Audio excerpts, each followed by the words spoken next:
Dagsang K-pop fans sa Bulacan para sa unang araw ng concert ng grupong 17. Pero sa dami na nagpunta, nag-usad pagong ang daloy ng trapiko sa kahabaan ng NLEX. Live mula sa Balintawak Toll Plaza, nasa frontline ng balitang yan, si Rainiel Pawid. Rainiel, kumusta ang sitwasyon ngayon ng traffic dyan? Jess, kamot ulo nga ang karamihan sa ating mga kapatid na biyahero dito sa NLEX dahil nga sa traffic. Napaiksi kasi yung kanilang weekend dahil nga naantala yung kanilang biyahe bunsod ng isang K-pop concert sa Bulacan. Sa bukana pa lang ng Balintawak Toll Plaza, mabagal na ang usad ng mga sasakyan panorte.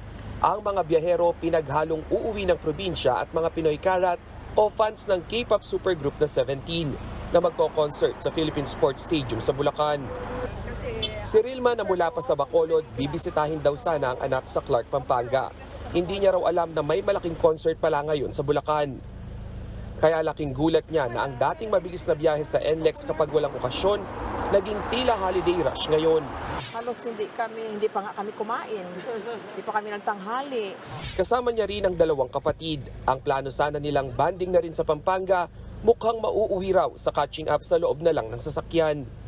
Talagang mahirap kapag gano'n dahil siyempre kami din, meron din kami mga works na kailangan bumalik din kami agad. Lalagi sa buko sa sobrang tagal. Nakakainip.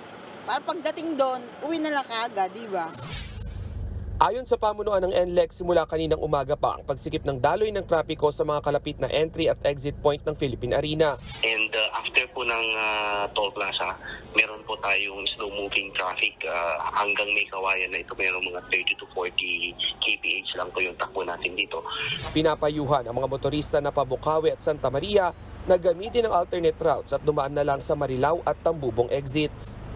At inaasahan natin ulit po na after po ng concert, siguro po between 9 to 11, yun po yung marami uling yung traffic naman yung mag-uuwian ng mga nanood. Sa loob ng venue, dagsana ang Pinoy Karats. Ang ilan sa kanila sa ilalim ng puno nagpalipas na maghapon. Kabilang ang Pilipinas sa mga stop ng follow tour ng 17.